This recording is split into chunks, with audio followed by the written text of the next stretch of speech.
Good evening all of you. आज का my topic है पैनक्रियाटाइटिस। पैनक्रियाटाइटिस जो पैनक्रियाज में हमारे इन्फ्लामेशन हो जाती है या स्वेलिंग हो जाती है उसको हम पैनक्रियाटाइटिस बोलते हैं। इसको ये कैसे हो जाता है पैनक्रियाज में और क्या खाने पीने से होता है, किन लोगों को होता है और कैसा महसूस करते हैं अगर हो जाता है, कैसी बीमारी हो, कैसे लोग प्रभावित होते हैं, इसके बारे में हम पूरा डिटेल से पढ़ते हैं। तो पैनक्रियाटाइटिस डेफिनेशन है इसकी, it is inflammation of pancreas is called pancreatitis. जब पैनक्रियाज में सूजन हो जाती है, इन्फ्लामेशन मीन्स सूजन हो जाती है, स्वेलिंग हो जाती है, तो उसको हम पैनक्रियाटाइटिस बोलते हैं। नेक्स्ट है, अब ये क्यों हो जाती है इसके बारे में आगे पढ़ते हैं। टाइप्स, ये इट इज़ टू टाइप्स, ये दो प्रकार का होता है। एक होता है एक्यूट मीन्स कम समय वाला, और एक होता है क्रोनिक पैनक्रियाटाइटिस, ये लॉन्ग टाइम होता है। तो acute pancreatitis means it is commonly described as an autodigestion of pancreas by exocrine enzyme, जिसको हम ट्रिप्सिन भी कहते हैं।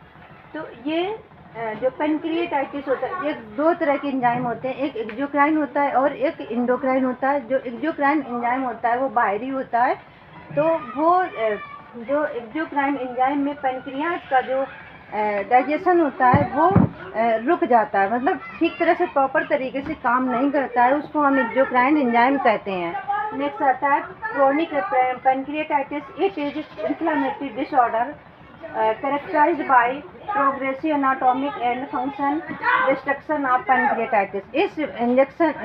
इस पैनक्रियाज में क्या होता है, क्रोनिक पैनक्रियाज में क्या होता है, जो कि हमारे मतलब इन्फ्लामेशन होती है पैनक्रियाज में, उसकी वजह से जो भी फंक्शन उसके होते हैं वो रुक जाते हैं और ठीक तरह से प्रॉपर तरीके से वो काम नहीं करता है पैनक्रियाज। नेक्स्ट है कॉजेज, इसके कारण क्या होते हैं। कारण ये होते हैं एक्सेसिव यूज ऑफ एल्कोहल, ज़्यादा व्यक्ति एल्कोहल लेता है, उसकी वजह से भी पैनक्रियाज में दिक्कत हो जाती है, इन्फ्लामेशन हो जाती है, पैनक्रियाटाइटिस हो जाता है। नेक्स्ट आता है पैनक्रियाटिक ट्यूमर। अगर पैनक्रियाज में ट्यूमर है उसकी वजह से भी पैनक्रियाटाइटिस हो सकता है, पैनक्रियाज में इन्फ्लामेशन होता है। बाइलरी डक्ट डिसीज, जिसको हम दूसरी भाषा में बोलते हैं गाल स्टोन, अगर स्टोन हो जाता है उसकी वजह से भी। नेक्स्ट है हाइपर कैल्सीमिया, अगर कैल्शियम की मात्रा अधिक है तो भी पैनक्रियाटाइटिस हो जाता है। ट्रॉमा टू पैनक्रियाज, पैनक्रियाज में किसी भी प्रकार का ट्रॉमा, चोट लगती है, इसकी वजह से भी पैनक्रियाटाइटिस होता है। प्रेगनेंसी के कारण भी हो सकता है। हेरिडिटरी, आनुवंशिकी भी होता है, जैसे किसी बच्चे के जैसे किसी जो पेशेंट होता है उसके फैमिली में किसी को हुआ है, उसकी वजह से भी हो सकता है। हाइपरलिपिडेमिया, अगर ब्लड में लिपिड और फैट की मात्रा अधिक हो जाती है, जिसकी वजह से भी पैनक्रियाटाइटिस होता है। इन्फेक्शन ऑफ पैनक्रियाज, अगर पैनक्रियाज में किसी भी प्रकार का इन्फेक्शन है तो भी पैनक्रियाटाइटिस हो जाता है।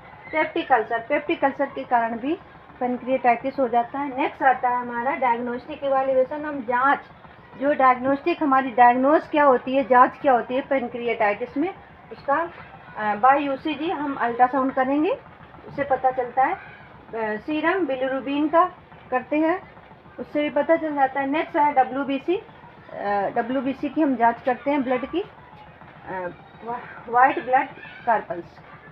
नेक्स्ट है कॉम्प्लिकेशंस, हमारी जटिलताएं क्या होती हैं।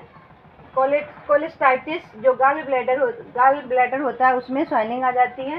जॉन्डिस मीन्स पीलिया हो सकती है, और लीवर सिरोसिस मीन्स लीवर का डैमेज हो जाना। नेक्स्ट आता है डायबिटीज़ मेलाइटिस, जो डायबिटीज़ मेलाइटिस हमारे ब्लड में शुगर लेवल बढ़ जाता है तो डायबिटीज़ मेलाइटिस होता है। नेक्स्ट है शॉक, आघात, जिसको हम झटके या आघात बोलते हैं।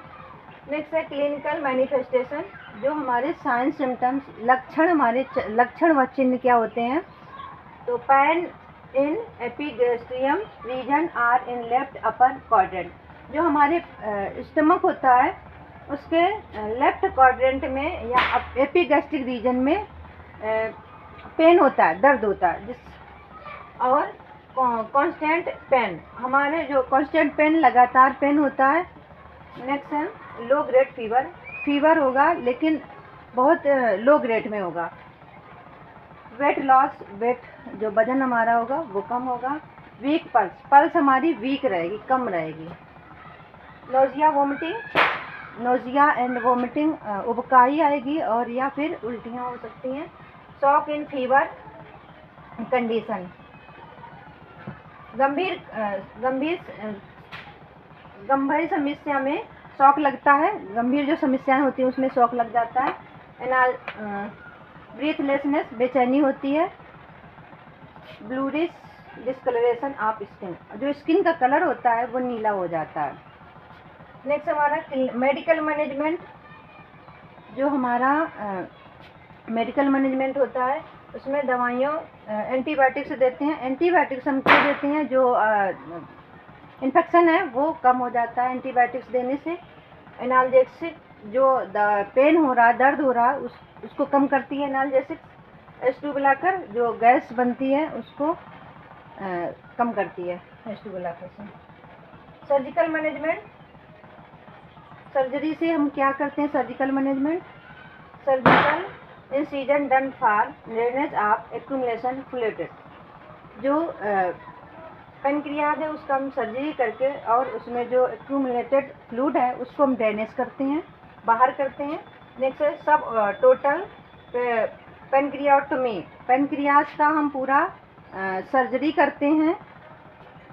नेक्स्ट है नर्सिंग मैनेजमेंट, नर्सिंग मैनेजमेंट में हम नर्सिंग जो मैनेजमेंट होता है उसके बारे में maintain fluid and electrolyte balance, जो पेशेंट का हम मेंटेन करेंगे इलेक्ट्रोलाइट बैलेंस, जो पानी की मात्रा है उसको पूर्ण से रखेंगे और पानी पीने के लिए भी कहेंगे।